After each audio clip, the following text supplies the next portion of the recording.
전통이 있어요. 필로칼리아. 필로 좋아한다. 필로칼리아는 컬령 구다. 필로는 좋아하고 칼리아는 생각보다 칼로스. 아, 칼로스.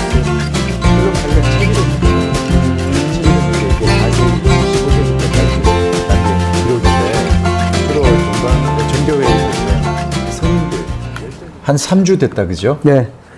아유, 지금 녹화하고 있죠? 네. 자, 한 3주 만에 모였습니다. 네. 여러 가지 참 일이 많았습니다. 네, 설 또 연휴도 있었고. 나는 격리가 됐었. 아, 자가격리. 네.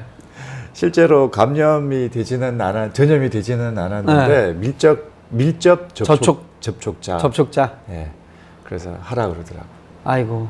했는데 참 좋은 경험. 좋다고 말하면 안 되지. 얼마 새로운 있었어요, 경험. 2주 있었죠. 꼬박 2주. 근데 아이고야. 하루에 2번씩 보고해야 되고 오. 앱이 있어요. 그 앱에서 내 상태를 꼭 보고해야 되고 또 이 핸드폰이라는 것이 멀리 있으면 안 돼. 아, 그게 가까이 언제나 연락 오면 받아야 돼. 그렇죠. 그리고 핸드폰이 또 움직이지 않는 상태로 오래 있으면 바로 그것도 연락이 와요. 저쪽에서 아마 거기다 체크가 되나 보죠. 체크가 돼. 처음에는 모르고 내가 꺼놓고 있었거든. 그 앱을 켜놓고 있으라 그러더라고. 그러니까 꼭 감시당하고 있는 기분인데. 아, 그러네요. 그래서 썩 유쾌하진 않았지만 그래도 어쩔 수 없죠. 중요한. 근데 그래서 코로나 정말 조심해야겠다. 2주간 이제 격리되어 계시면서 네. 기도에 대한 생각이 좀 있으셨던 것 같습니다. 특별히 오늘 기도에 대해서 좀 같이 얘기해 보자 했는데 사실은 코로나 상황이 우리 한국교회가 익숙한 통성기도, 합심기도 못하게 됐죠. 네, 모여서 함께하는 회중의 기도 이런 거는 불가능한 상황 아닙니까? 그러면 우리가 기도하지 말아야 되나? 뭐 국가와 정부가 기도를 방해하거나 금지시킨 거냐? 그건 아니잖아요. 그렇죠. 우리가 다양한 기도가 가능할 텐데 오 박사님께서 보실 때 정교회나 뭐 역사적으로 기도의 어떠한 여러 형태들이 있을 텐데 한번 설명해 주시면 좋을 것 같습니다. 그러게요. 일단 상황이 이러니까 우리가 지금까지 익숙해 왔던 기도를 하기 힘들어졌잖아요. 그렇죠. 우리 모여서 같이 막 소리 지르면서 방언으로 혹은 통성으로 기도하고 맞습니다. 막 이렇게 아주 에너지가 넘치는 기도. 샤우팅하는 거 이거 안 되는 거죠. 찬양도 그렇고. 찬양도 마찬가지고. 그게 사실은 우리 이 6.25 전쟁 끝난 이후로 이 남한 교회, 한국 교회에 정말 큰 힘이었어요. 맞아요. 그죠? 어려울 때 이런 것들을 부르짖는 기도라 그래서. 그러다 보니까 우리가 그게 단줄 알게 된 거 아닌가. 그러니까 기도하면 의뢰껏 그렇게 해야만 하는 것으로 생각을 하니까. 그래서 근데 지금 뭐 현실이 그렇게 모여서 함께 이 역동적인 기도는 힘들어졌으니까. 네. 무작정 또 기다리고 있을 수는 없잖아요. 그래서 교회에서 그간에 이제 쭉 전통적으로 이어져 내려오던 다양한 기도의 방식이 있는데 네. 그 중에서 요 정교회의 기도 방식을 한번 찾아봤어요. 네. 네. 책을 하나 가지고 나오셨어요. 예, 요건 제가 그리스에서 공부할 때 일단 그때 이 책을 한번 우리말로 된 책을 내가 읽었었어요. 그러고는 이 책을 잊어버렸다고. 다시 한국 들어와가지고 열심히 이 책을 찾는데 이게 절판이 된 지 한참 됐기 때문에 진짜 찾기 힘들었어요. 그러다가 어렵게 찾았지. 제목을 한번 기도의 체험. 기도의 체험이라는 제목. 안토니 블룸이라고 이분이 네. 러시아 전교회 사제인데. 사제시고. 근데 프랑스에 있는 러시아 전교회 주교로 있었던 분이에요. 근데 이제 뭐 전교회는 뭐 러시아 전교회, 그리스 전교회 이렇게 지역으로 나누지만 그건 의미 없거든. 그냥 하나의 전교회. 그 그렇죠. 하나의 교회니까. 네. 러시아 전교회라고 해서 우리가 알고 있는 동방 전교회랑 다르지는 않으니까 이제 같은 내용이라고 봅니다. 그래서 여기서 저는 이 한 구절을 같이 읽어보고 싶었어요. 네. 한번 찾아서 읽어주시죠. 기도의 체험이라는 책입니다. 두 군데를 같이 좀 읽어보고 싶었어요. 일단 내가 읽어볼게요. 네. 읽어주십시오.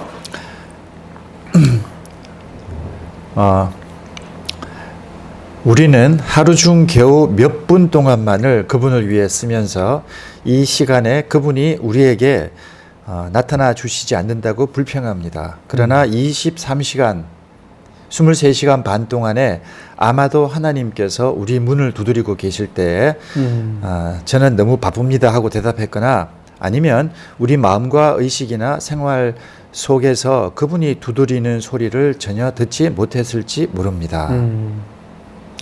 그러니까 이게 내 이야기예요. 사실은 맨날 하나님 앞에 뭔가를 끊임없이 요구하고 내가 요구한 바를 요구한 것이 들렸을까? 하나님 명답이 있을까? 그것만 열심히 찾으려고 했지. 정작 하나님이 나한테 하시려는 이야기를 내가 귀담아 듣는 일은 좀 소홀히 했던 거. 맞아요. 우리가 기도는 주로 내 필요와 원하는 것을 구하는 것이 기도라고 했지. 하나님이 나에게 주시는 말씀을 듣는 것에 대한 기도는. 그래서 여기 보시면 두 번째 읽을 거리인데, 자, 그래서 그럼 어떻게 해야 할까요? 이 책에서 하는 이야기입니다. 첫 번째 연습은 이것입니다. 아무것도 할 것이 없을 때 아무것도 하지 말아 보십시오. 가만히 앉아서 그냥 앉아서 아무것도 하지 않기로 하자. 5분 동안만 가만히 있자 하고 말하면서 마음을 편안히 가지십시오. 그리고 나서 이 시간 동안 아마 처음에는 1분이나 2분밖에는 견딜 수가 없을 것입니다. 계속 나는 여기 하나님의 현존 안에, 그리고 나 자신과 내 주위에 있는 모든 가구들의 현존 안에 있다. 자, 가만히 아무데로도 움직이지 말고 가만히 있자 하고 생각하십시오. 가만히 아무것도 하지 말고 의식적으로 내가 뭔가를 생각하거나, 이게 이제 관상기도의 내용이긴 한데 내가 요구하는 바를 다 잠재우고 정말 고요한 가운데서 하나님의 소리를 들어보자, 이 이야기거든요. 근데 어려운 게 내 소리를 끈다는 게 진짜 어려워요. 맞아요. 해봐야죠. 그게 이제 요즘은 보면 육체적으로 바쁜 것보다는 정신적으로 바쁜 거예요. 그러니까 그렇죠. 가만히 앉아 있지만 머릿속은 계속해서 무언가의 생각, 계획, 또 약속, 이게 끊임없이 머리가 막 돌고 있거든요. 그렇죠. 네, 그러니까 사실 그걸 스탑해야 되는데 그걸 스탑한다는 게 참 어려운 것 같아요. 지금처럼 아무것도 못할 때, 네. 아무것도 못하는 건 아니죠. 어쨌든 우리가 모여서 뭔가를 할 수 없을 때는 이런 시간을 좀 가지고 보면 참 좋을 것 같아요.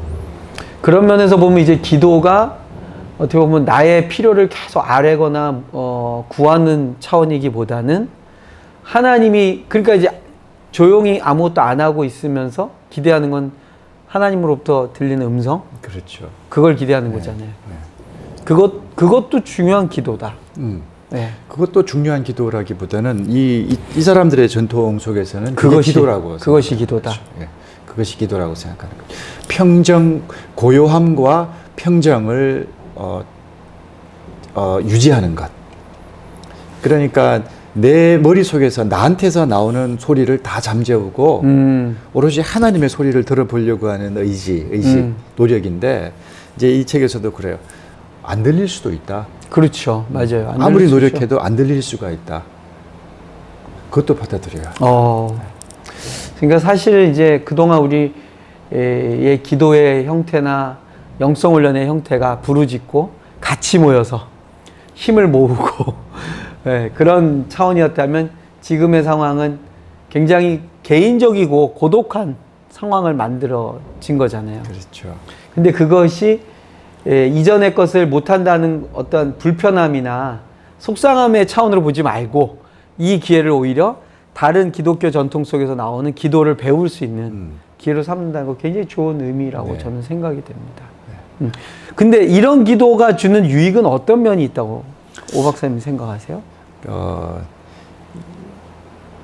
우리가 사실 우리 이 신앙생활 중에서 가장 중요한 것이 하나님의 뜻의 신앙이라고 하는 것이 하나님의 뜻을 쫓아가는 거잖아요.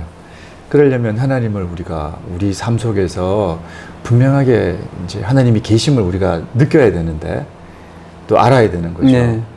이제 그 방식이요. 어떻게 해야지 하나님의 계심을 우리가 이해하고 느끼고 알 수가 있을까? 그게 우선이 돼야 되는데, 그 하나님의 어려운 말로 현존이라고 합시다. 현존. 하나님이 이 자리에 실제하신다는 것을 우리가 깨닫는 방식이 내 오감을 통해 가지고 혹은 내 지성을 통해서 뭔가를 발견해내는 일이 아니라 밖에 있는 뭔가를 통해서 내가 뭔가를 깨닫는 것이기 전에 나를 바로하는 것이다. 이 사람들의 생각은 그거인 것 같아요. 네. 왜냐하면 하나님이 가장 잘 드러나 있는 것은 인간이라는 거예요. 그렇지. 예. 하나님이 하나님의 자신의 형상에 따라 지었으니까. 그러니까 하나님을 알려면 우리는 인간을 가장 먼저 알아야 된다는 거죠. 남을 통해서 알기보다는 나를 통해서.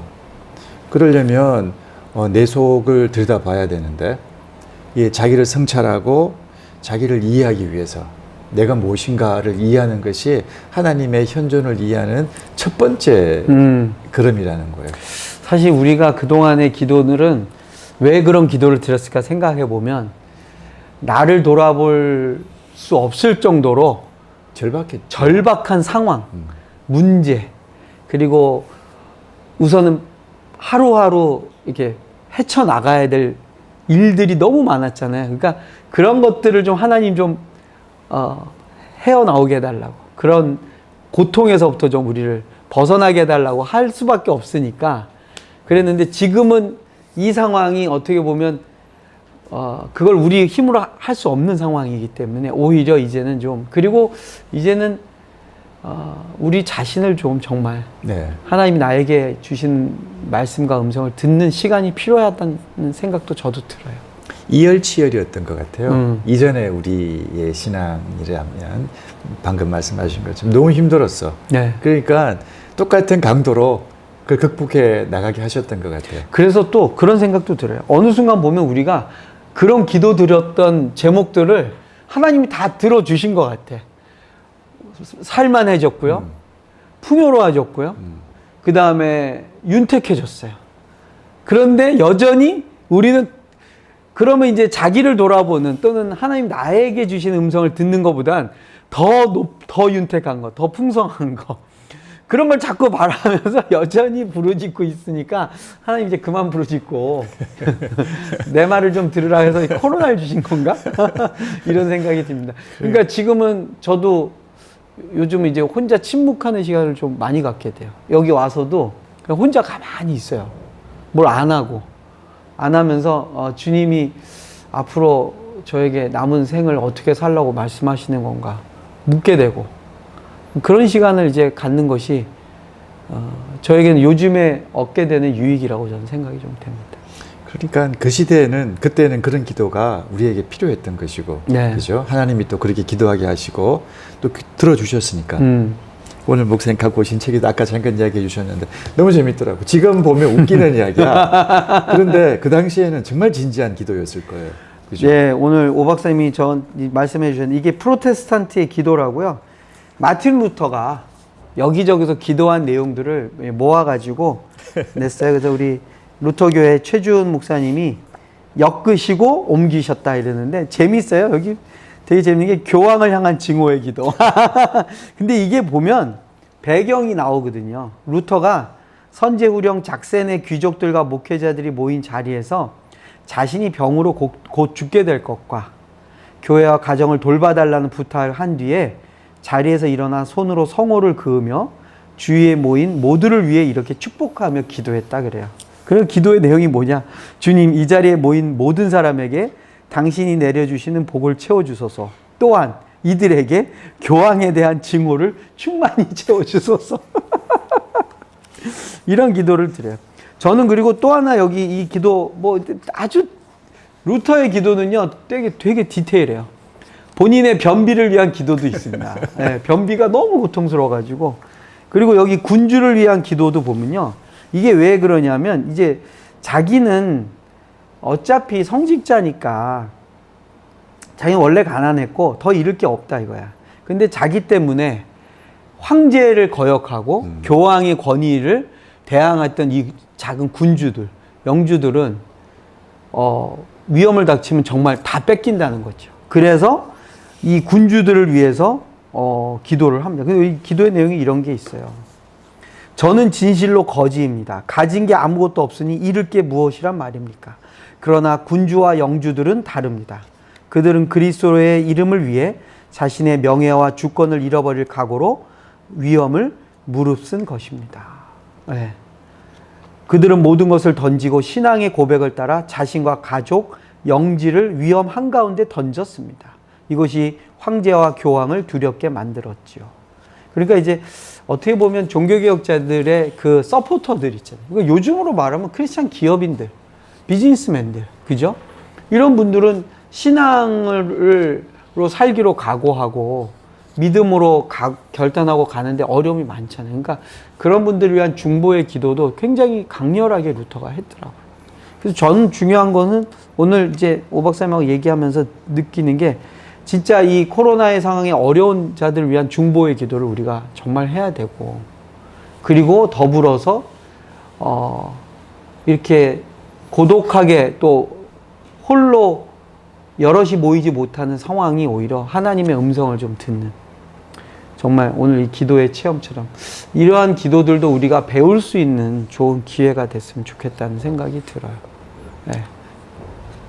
이제 그런데도 또 우리가 이렇게 막 합심해서 기도하는 거에 대한 또 그 뭐랄까, 그건 네. 필요하지 없죠. 네, 있어요. 근데 지금은 그렇지 못하니까 그렇죠. 새로운 기도를 한번 배워보는 맞아요. 계기로. 맞습니다. 우리가 새로운 것을 거부하거나 부정적으로 보면 절대로 안 돼요. 그리고 사실은 이런 기도를 통해서 굉장히 깊은 영성을 체험한 분들이 계신 거잖아요. 지금 뭐 그죠? 그렇죠. 우리가 이걸 완전히 새롭다 하면 안 되지. 왜냐하면 우리 교회 안에도 우리도 이렇게 기도를 하고 있으니까. 그리고 또 그런 것도 저는 느껴요. 왜냐하면 이런 기도를 하신 분들이 결국엔 공산 치하에서 다 살아남은 거잖아요. 그렇죠. 핍박 네. 속에서. 네, 왜냐하면 공개적인 네. 종교활동을 못하니까 오히려 골방에 들어가거나 굉장히 조용하게 신앙생활을 하지만 결국에는 이겨내고 신앙을 전수해온 전통들. 맞아요. 그렇게 보면 이런 기도는 지금 이런 시점에서 우리가 우리의 신앙 내실을 다질 수 있는 그렇죠. 좋은 기회라고 생각이 들어요. 그러니까 이렇게 디테일하게 하나님 앞에 내 소망 또 문제를 놓고 하나님과 대화하며 하나님 앞에 아뢰는 기도도 반드시 필요하고 중요하고 그렇죠. 동시에 하나님이 지금 나한테 뭘 원하시는가를 나 자신을 살피면서 내 삶을 되돌아보면서 고요히 하나님의 음성을 들으려고 침묵하는 이런 노력도 필요하다 생각이 듭니다. 이 코로나 시대에 우리가 목회나 교회 활동을 할 수 없는 상황이라는 게, 그래서 우리 신앙이 중지되는 게 아니라 새로운 차원의 신앙을 경험해보는 네. 기회로 또 삼을 수 있다라는 마음도 들고, 오늘 그런 의미에서 오 박사님과 함께 기도에 대해서 좀 이야기를 또 나눠봤습니다. 다음 시간에도 우리가 또 모여서 이제 우리 네. 매주 영상을 찍어야죠. 또 필요하고 자가격리 끝나셨습니다. 2주간 주님과 깊이 만나신 고독이 얼마나 무서운 것인가. 오 박사님의 이야기를 또 같이 나누어 보도록 하겠습니다. 네. 감사합니다. 네, 고맙습니다. 수고하셨습니다.